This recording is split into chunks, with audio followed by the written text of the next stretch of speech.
Welcome back for day 2 of the 2014 ARPA-E Energy Innovation Summit. I hope everybody really enjoyed the conversations and the networking that we were trying to facilitate yesterday. And hopefully you've been able to get downstairs this morning and start to see some of the real reason that we all came here was to see the technologies as they've been envisioned and are maturing and starting to get partners to move them eventually to the market. Today's program is very, very exciting. We're actually going to be kicking it off this morning with a tremendous talk. And I would like to introduce the Secretary of Energy, who's going to introduce our first speaker. Secretary Muniz is tasked with implementing the Department of Energy's critical missions in support of President Obama's goal of growing the economy, enhancing security, and protecting the environment, which includes the all-of-the-above energy strategy. Prior to his appointment, Dr. Muniz was a professor of physics and engineering systems at MIT, and most recently served as the founding director of the MIT Energy Institute and the MIT Laboratory for Energy and the Environment. Please join me in welcoming to the stage Dr. Ernie Muniz.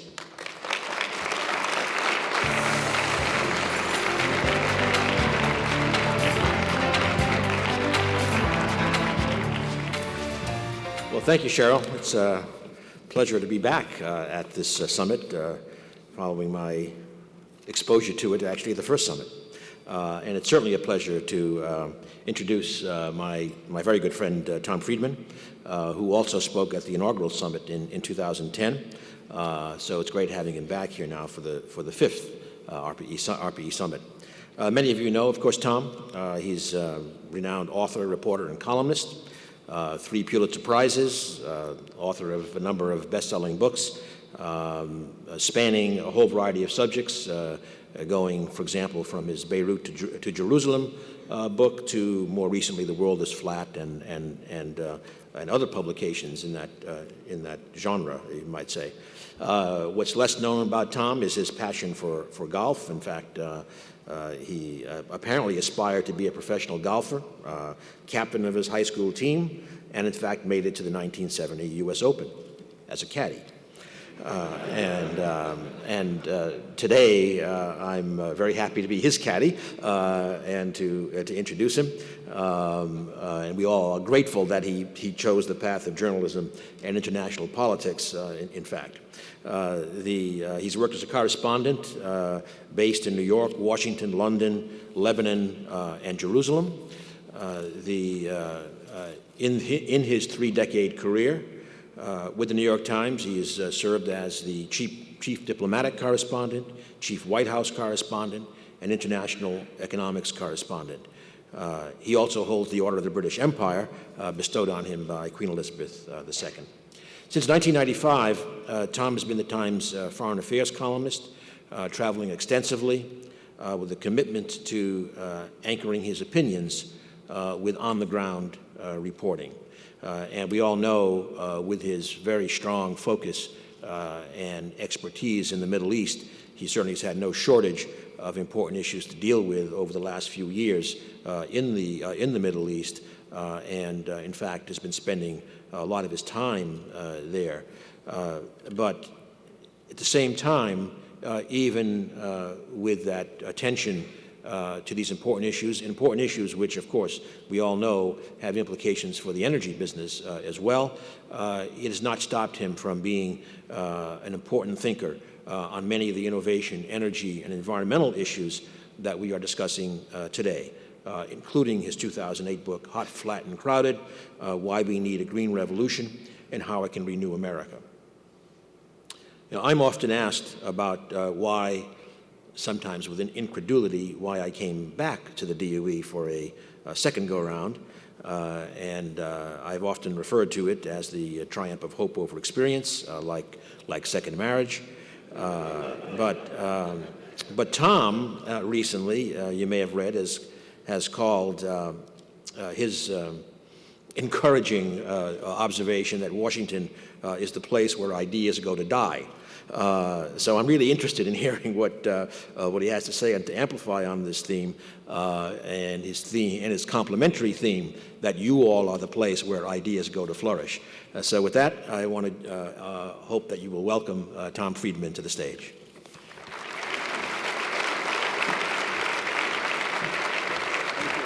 Thanks so much. Thank you. Ernie, thank you very much. It's a treat to be back here. Mike's not on. Am I on? Am I on? Am I on? Am I on now? Yes, sounds good.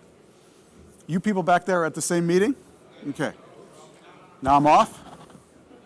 Not going to let me roam around? On? Getting closer? Just have to stand here then. Ernie, thank you very much. Having outed me as a caddy, it's true, I did caddy in the 1970 U.S. Open at Hazeltine for Chichi Rodriguez, my first foray into international affairs. He actually did quite well. We were in second place after the first day, and some 20 years later, some family friends of ours were down in Dorado Beach, his home course in Puerto Rico, and as family friends will do, they ran into Chichi and introduced themselves, and they said, "Do you remember who caddied for you at the U.S. Open at Hazeltine in 1970? He thought for 1 second, he said, "Tommy." Remembered. And as family friends will do, they said to him, "Do you know he's more famous than you are today?"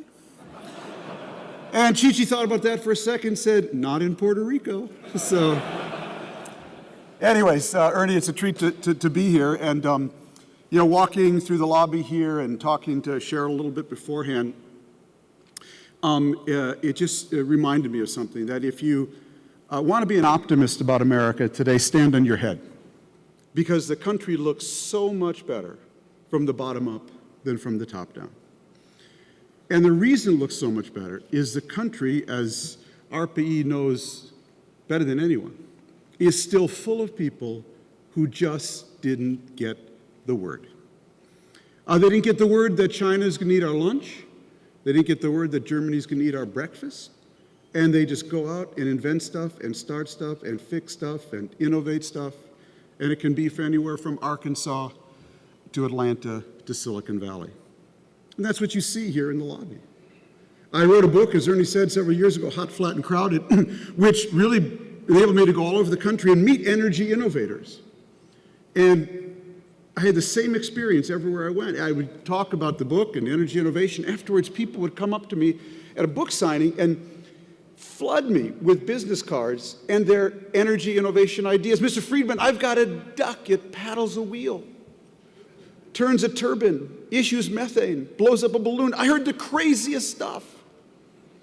But what it taught me was how alive the country is from the bottom up. I'd go back to my hotel room after and empty my pockets of business cards from energy innovators. Rock stars get room keys. I get business cards. But they're very exciting in their own way. What I want to talk to you about in the 20 minutes I have here this morning, though, is what I think is a fundamental shift in the environment for innovation, a shift that really happened after I wrote "The World is Flat," which was the subject of the first speech I gave to ARPA-E. So what's happened?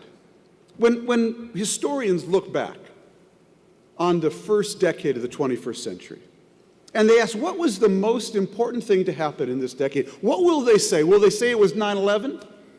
Will they say it was the subprime crisis? Will they say it was the marriage of William and Kate or the breakup of Brad and Jen? What will they say? I think what they will say is that the biggest thing that happened in the first part of the 21st century was the merger of globalization and the IT revolution. More and more IT drove more and more globalization. More and more globalization drove more and more IT. And as that happened, the world very quietly went from connected to hyper-connected and from interconnected to interdependent. Differences of degree that are differences in kind. A difference of degree that I believe makes what happened during the last decade, disguised by the subprime crisis and post-9/11, one of the biggest shifts in empowerment and innovation in history since Gutenberg invented the printing press. Yeah, folks, something really big happened in the world's plumbing in the last 10 years. And you're all living it. You're all innovating off of it. No one is talking about it, but it is changing everything.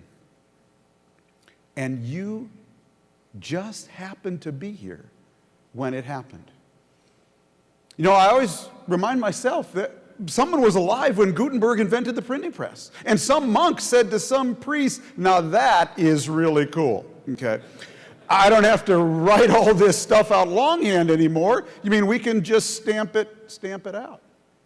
Well, you happen to be here at a similar quantum leap in how information and knowledge is generated and transformed into products and services. So let's quickly survey what happened and how do we respond to it. As I said, I sat down in 2004 to write a book called The World is Flat. Now, the simple argument of that book was that four things converged right around the turn of the century to basically flatten the environment for innovation and entrepreneurship. So many more people could participate at the individual level.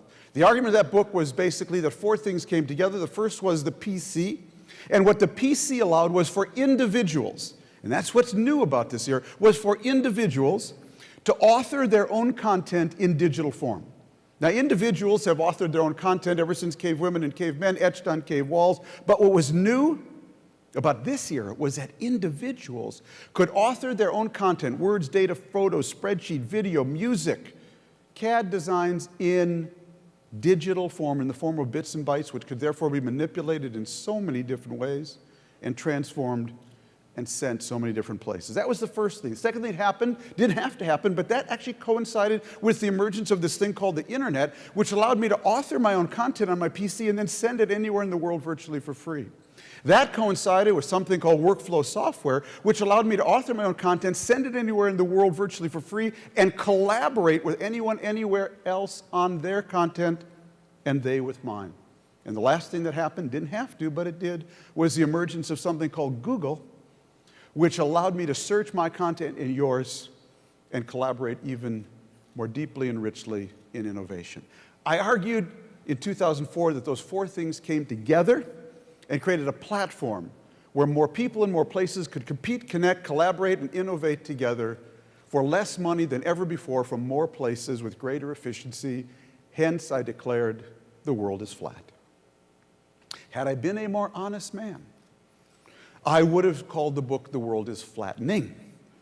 It would not have sold 4 million copies in 42 languages because there are only about 1 billion people on that platform. Well, something really big happened after 2004.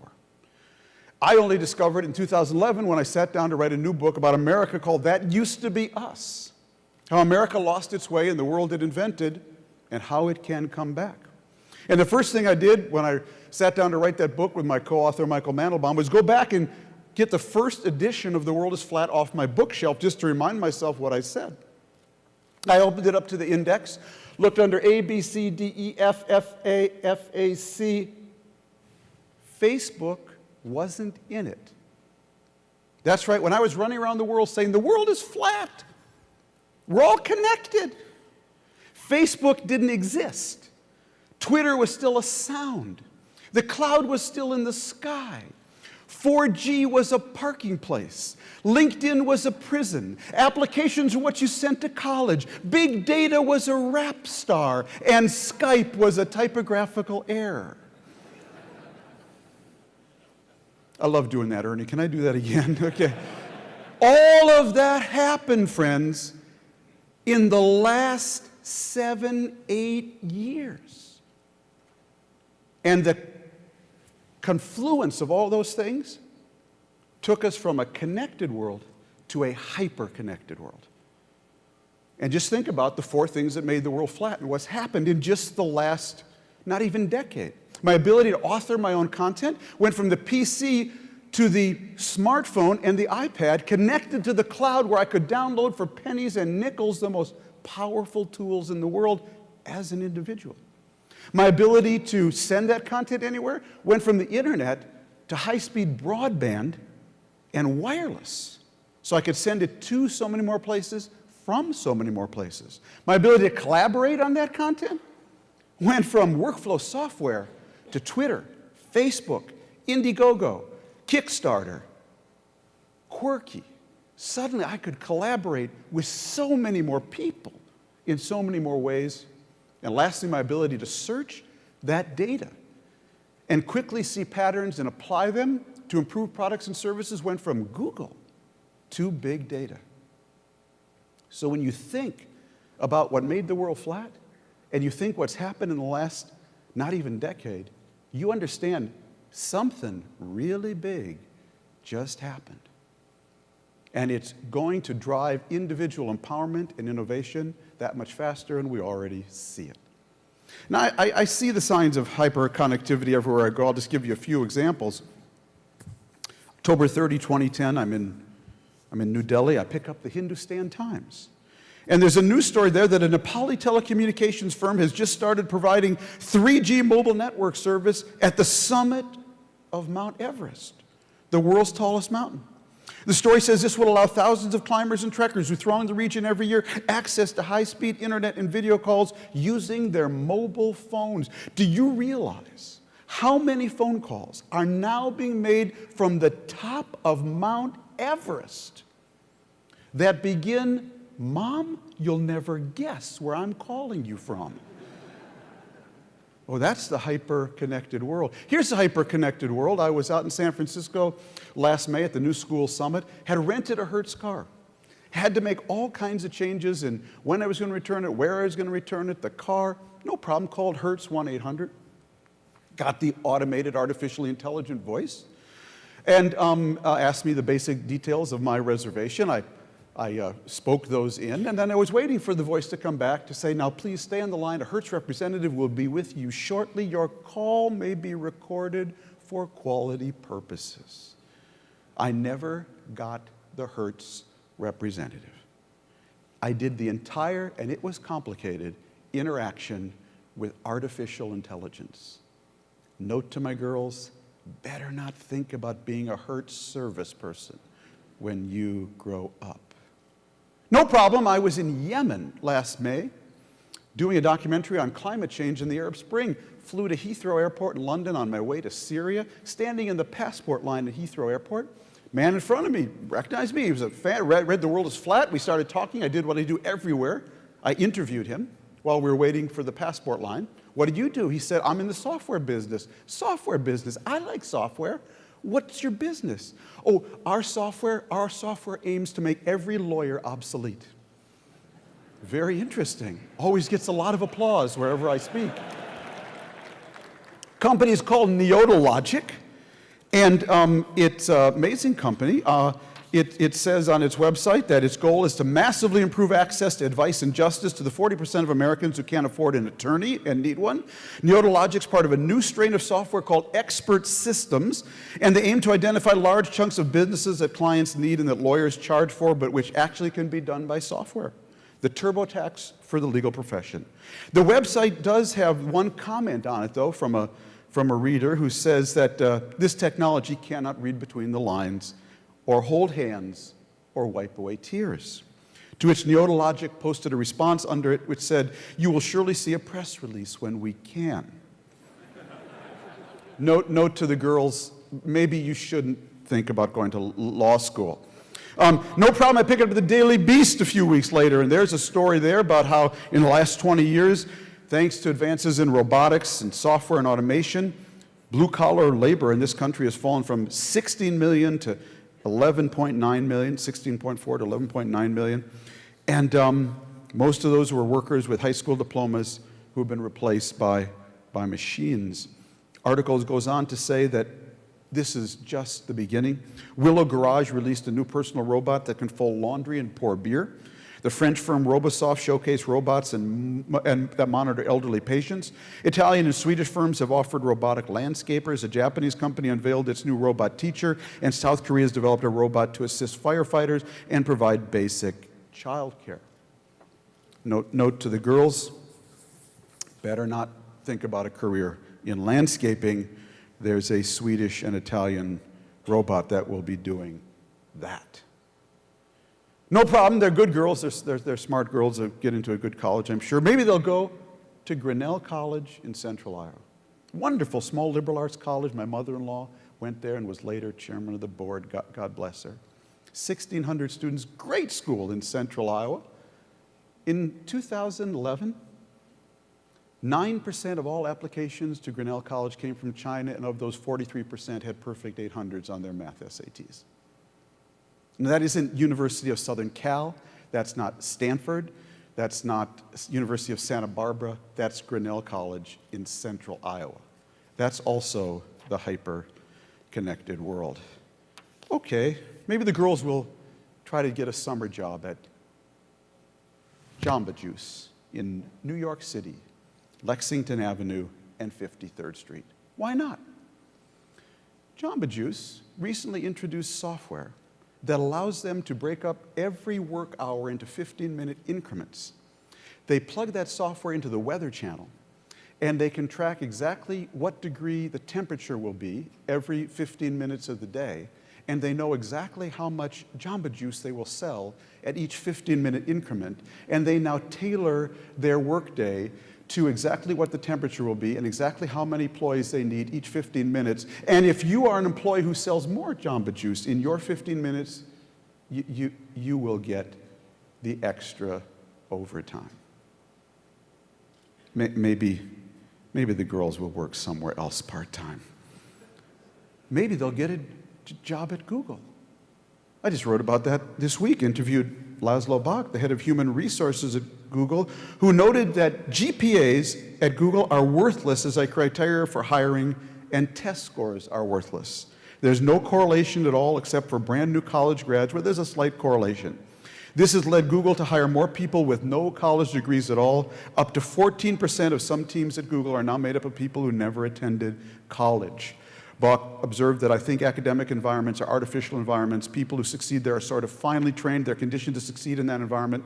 One of my own frustrations when I was in college and grad school is that you knew the professor was looking for, and you gave him that specific answer. You could figure that out, but it's much more interesting to solve problems where there isn't an obvious answer. You want people who like figuring out stuff where there is no obvious answer. Message from Bock: the world doesn't care what you know. The Google machine knows everything. All the world cares, and all the world will pay for, is what you can do with what you know. So what is all this telling us? What it's telling us, something very simple.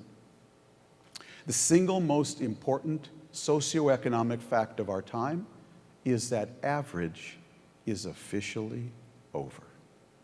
That old saying in Texas, if all you ever do is all you've ever done, all you ever get is all you ever got, is N.A. no longer applicable.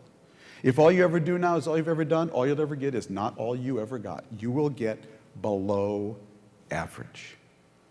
This is the single most important socioeconomic challenge of our day in a world that is getting hyper-connected, when every middle-class job now is being pulled in 3 directions at once. It's being pulled up, it requires more skill to do. It's being pulled out, more software, automation, Chinese or Indians can compete for it, and it's being pulled down, it's being outsourced to history faster than ever. Average is officially over. I know what you're thinking. Very easy for you to say, Mr. Smartypants, New York Times columnist. No, let me tell you about my job.